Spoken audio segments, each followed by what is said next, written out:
Firman Tuhan yang menjadi renungan kita pada pagi hari ini Kamis diambil dalam kitab Kejadian 45 ayat 1 sampai 9. Perikopnya, Yusuf memperkenalkan dirinya kepada saudara-saudaranya. Ketika itu Yusuf tidak dapat menahan hatinya lagi di depan semua orang yang berdiri di dekatnya. Lalu berserulah ia, "Suruhlah keluar semua orang dari sini." Maka tidak ada seorang pun yang tinggal di situ bersama-sama Yusuf ketika ia memperkenalkan dirinya kepada saudara-saudaranya. Setelah itu menangislah ia keras-keras hingga kedengaran kepada orang Mesir dan kepada seisi istana Firaun. Dan Yusuf berkata kepada saudara-saudaranya, "Akulah Yusuf. Masih hidupkah Bapa?" Tetapi saudara-saudaranya tidak dapat menjawabnya sebab mereka takut dan gemetar menghadapi dia. Lalu kata Yusuf kepada saudara-saudaranya itu, "Marilah dekat-dekat." Maka dekatlah mereka, katanya lagi, "Akulah Yusuf, saudaramu yang kamu jual ke Mesir. Tetapi sekarang janganlah bersusah hati dan janganlah menyesali diri, karena kamu menjual aku ke sini, sebab untuk memelihara kehidupan lah Allah menyuruh aku mendahului kamu.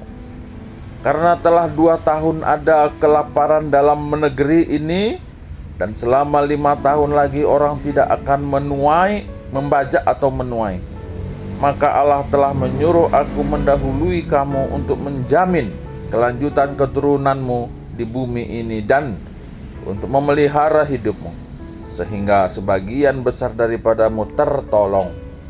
Jadi bukanlah kamu yang menyuruh aku ke sini, tetapi Allah, Dialah yang telah menempatkan aku sebagai bapa bagi Firaun dan tuan atas seluruh istananya dan sebagai kuasa atas seluruh tanah Mesir. Segeralah kamu kembali kepada bapa dan katakanlah kepadanya, beginilah kata Yusuf anakmu, Allah telah menempatkan aku sebagai tuan atas seluruh Mesir. Datanglah mendapatkan aku, janganlah tunggu-tunggu." Ya, sampai di sini. Ya, ini bahan pekan hari ke-5 yang diangkat tema jadi senina mensenina. Dan perikop ini adalah satu potongan dari satu perjalanan kehidupan seorang Yusuf yang notabene adalah orang ataupun yang pernah dijual oleh saudaranya sendiri. Nah, apa yang menjadi perenungan bagi kita dalam perikop ini adalah seorang tokoh Yusuf yang hendak mau dibunuh oleh saudaranya, tapi kemudian dijual ke Mesir. Nah, apa yang kita lihat dalam perikop ini sebagai seorang Yusuf mestinya patut sangat masuk akal kalau dia sakit hati gitu ya terhadap saudaranya. Tapi yang kita lihat dalam perikop ini bukan sakit hati, tapi kita melihat bagaimana Yusuf yang dianiaya ya.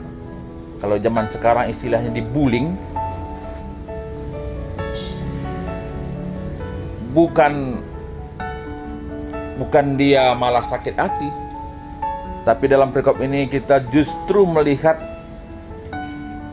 dia memberikan penghiburan bagi saudaranya, yang pada saat itu pastilah sangat ketakutan mengingat apa yang pernah dilakukan bagi saudaranya ini, si Yusuf.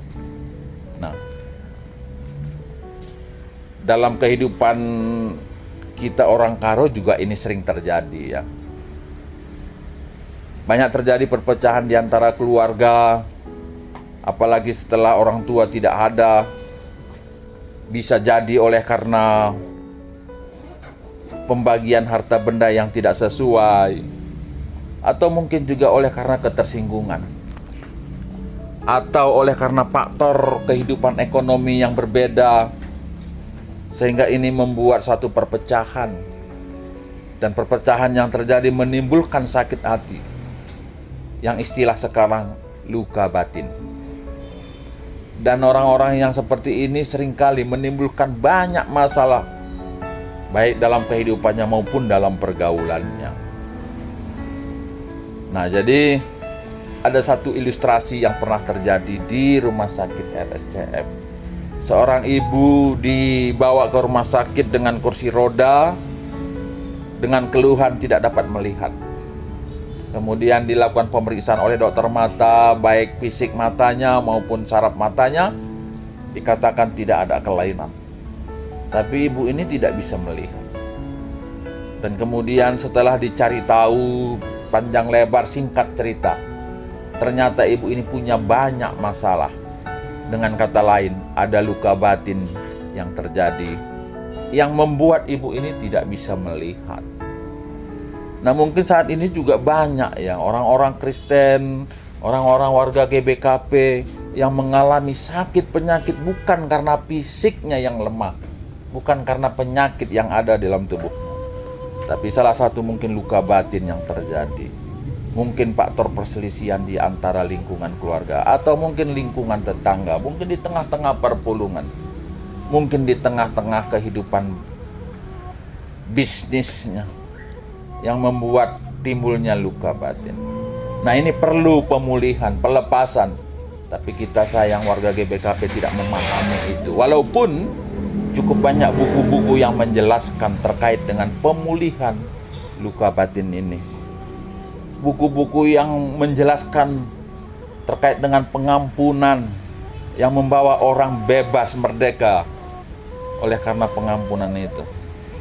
Tapi ya marilah kita belajar dari Yusuf yang menolak untuk sakit hati dan dia berpikir positif. Nah, ini apa yang terjadi pada dirinya, dia tahu bahwa itu semua terjadi oleh karena Tuhan yang menginginkan. Dan pastilah itu oleh karena iman. Nah, tentu kita pun pada saat ini yang mungkin mengalami hal yang sama, entah itu dari siapapun, belajarlah untuk berpikir positif. Saya kira kita punya pengalaman bagaimana kita mengalami suatu kondisi yang sulit, tapi justru kondisi sulit itu membuka jalan yang besar. Kondisi yang sulit itu bermuara pada satu kondisi yang membawa sukacita. Dan dalam perikop ataupun dalam bimbingan ini diprioritaskan untuk saudara sendiri.